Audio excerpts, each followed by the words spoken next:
I wanted to ask you about the energy consumption in mining. Yes. And what's the solution for that?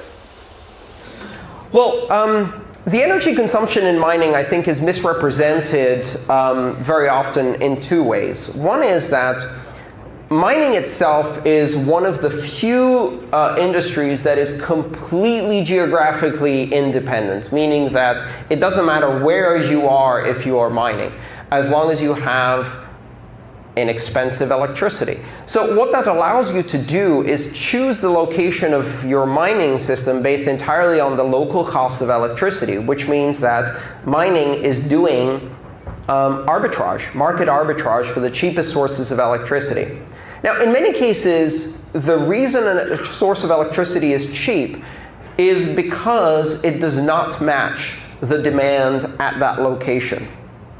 In countries where there aren't broadly deployed efficient distribution networks for electricity, one of the challenges with rapidly deploying and developing energy is that you build a power plant not for the demand that it has today, but you build it for the demand that you're going to have over the next 15 years.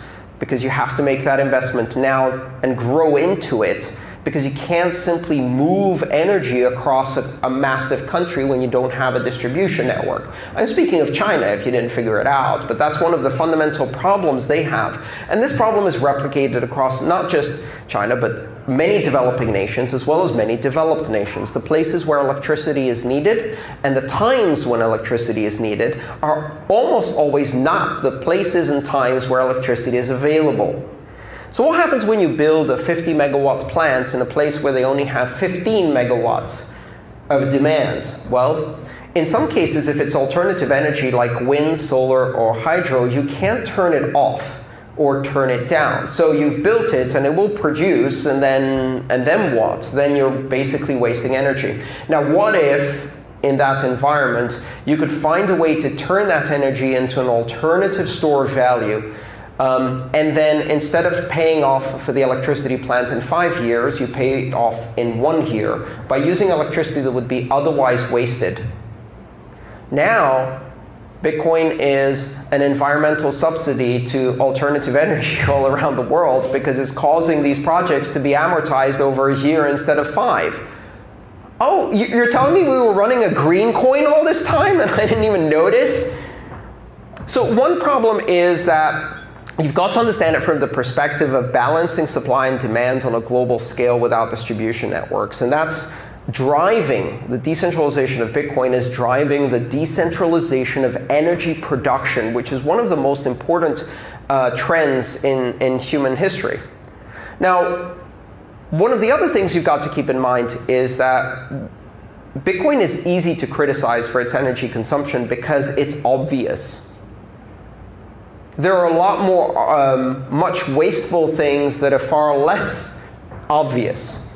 You know, for every time you pull out that little plastic card and you use it to do a transaction, you're not aware of the 100,000 square foot data center that is churning 100,000 servers to do fraud detection or clearing or whatever. You're not aware of the tower offices that are lit 24 hours a day, and the trading floors, and the bank vaults, and the armored cars, and the diesel trucks, and the blah, blah, blah, blah, blah. All of those costs are mostly hidden, and they're enormous. Are you telling me that perhaps Bitcoin ends up being the most efficient way to do transactions on a global scale? You've got to remember that the level of security we have for Bitcoin today is a level of security that can handle global attacks by colluding nation states. That's the level of security that is needed for this system to remain censorship resistant. But if the system was 10 times bigger with 10 times more users, it doesn't need 10 times more mining. It already has globally secure mining. What we have is enough. There's a profit motive that drives it, but it's a mistake to think that simply if we go global, that cost will also multiply. Quite the opposite, in fact. Over time, the reward from mining decreases, and as a result, it's more likely we'll see that gradually taper off and plateau. So this is a long game. The implications and complexity of how cost is allocated and how energy is consumed is huge. I don't think we can afford 2 proof-of-work systems on this planet, but I think we might only need 1. Maybe everything else could be proof of stake and anchor into the only proof of work system we have. We need 1 planetary scale proof of work system to offer us true energy dependent immutability. But maybe we can only afford 1. Turns out that might be Bitcoin's killer app. Can the cost of energy be minimized by green energy? What about the economy of the whole world mining in such a case? Yes, in fact, green energy plays a very important role in mining because one of the characteristics of mining is that it can occur anywhere, especially now that we have the ability to receive blocks by satellite. You can pretty much do mining anywhere in the world where you have energy. And that energy can come from any source. It can come from wind, it can come from solar, it can come from hydroelectric, it can come from dirty coal, it can come from nuclear energy. It can come from any of these sources. But energy has different properties, and the generation, or actually energy doesn't, energy is fungible, but energy production facilities have different properties. For example, solar produces the most amount of energy during the midday noon sun, and the least amount of energy at night, which is 0. And often the amount of energy that is produced does not match the amount of energy that is consumed at those times. So in fact, the most energy that is consumed in a city is usually around 8 or 9 p.m. in the evening, whereas the production of solar energy is not peaking at that time, it's near 0. How do you reconcile these 2 mismatches? Essentially, you have energy that is being produced for free once you have the capacity in place. The capital cost is in place. There is no operating cost for a solar energy system other than small maintenance cost. And therefore, if you're producing it in the middle of the day and nobody needs that energy is wasted.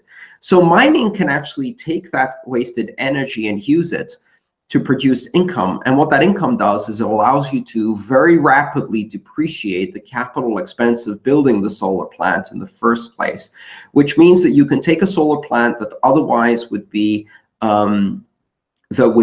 depreciated over a period of, say, 5 years or 10 years, and you can depreciate it over a period of 1 or 2 years, which leads to an enormous investment in solar. Because if you can depreciate the cost of the underlying capital, that makes the deployment of solar much cheaper.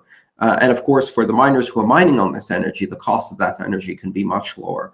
So the profitability can be much higher. Because mining can happen anywhere, mining will happen in the places where electricity is cheapest, where the difference between capacity and demand is the greatest, where the ability to distribute the electricity by other means, such as high voltage distribution networks, exists less or doesn't exist at all. And all of those represent opportunities. In fact, that means that the greatest opportunities for mining are from sources of alternative energy, such as wind, solar, and hydroelectric, geothermal even, because those are the sources that are remote, often from populated areas, that are difficult to distribute because of the cost of distribution networks, and where there is a large mismatch between capacity and demand, which means that Bitcoin is currently underwriting massive investments in alternative energy around the world. John asks, while I understand that the computing power used to generate the proof of work derives value from the very fact that it secures the Bitcoin blockchain, I was wondering if there are any workable solutions for diverting that computer power for bonus value creation, tackling problems requiring big computing powers. Are applications like protein folding or finding sets of primes workable, or anything else workable in this space? John, yes. In fact, there have been a number of systems that attempted to exploit the mining algorithm, the consensus algorithm, to do things that people consider useful, such as protein folding or finding primes, etc. However, Bitcoin doesn't do that. Bitcoin uses an algorithm whose only use is for Bitcoin, really, and has no other practical use other than proving to the rest of the world that the miners have committed a certain amount of energy and therefore expenditure to back the security of the network. It's essentially the promise each miner makes. Here is a block. I have validated all of the transactions according to the consensus rules. I swear this under penalty of losing the energy that I have put in, and here is the proof of work demonstrating my commitment to securing and validating these transactions and obeying the consensus rules. That promise is in the form of energy consumed for the proof of work algorithm. Part of the problem with doing something else, something that other people might consider useful, is that that splits the reward. It means that the miners have two reasons for which they're mining. One is to secure the network, and the other is to produce protein folding signatures or large primes. So what happens if the production of primes becomes more valuable than the Bitcoin security? What happens if there's a disruption in that network? Let's say, for example, suddenly we find a new application for specific types of protein folding or specific types of prime numbers that make it extremely valuable to produce these numbers or these proteins. Well, the problem with that, of course, is at that point, it's no longer worthwhile doing the security on the Bitcoin blockchain. It's only worthwhile using that equipment to doing the protein folding. Or rather, it's more worthwhile to do the secondary function than it is to do the primary function. And then Bitcoin security ceases being the primary function, at which point you can no longer trust the promise. And the promise being, I committed this energy to prove that I did the security of validating the transactions. If you can't trust that promise, then Bitcoin securities fail. The whole idea of only doing this to secure Bitcoin is that you can trust that promise. It has no other incentive. There is no other reason you would be doing this calculation other than proving your commitment to doing the security of validating the transactions correctly. And so Bitcoin's mining is useful. It's useful in proving the security of the Bitcoin network. And the more energy that is committed to proving that security, the more secure the network is, and the harder it is to attack or compromise the security of the Bitcoin network. Bitcoin's proof of work algorithm produces useful work. It produces the security that backs a global currency worth almost $15 billion. And it produces the security that ensures that that global currency cannot be attacked by any actor, however large they may be, without colluding and investing a lot of money in hardware and energy. And that becomes very difficult the more energy and the more hardware that backs Bitcoin's security. That is the useful application of Bitcoin's mining. And we only have one because we want that to always be the dominant use of Bitcoin's mining and never become second place to something else.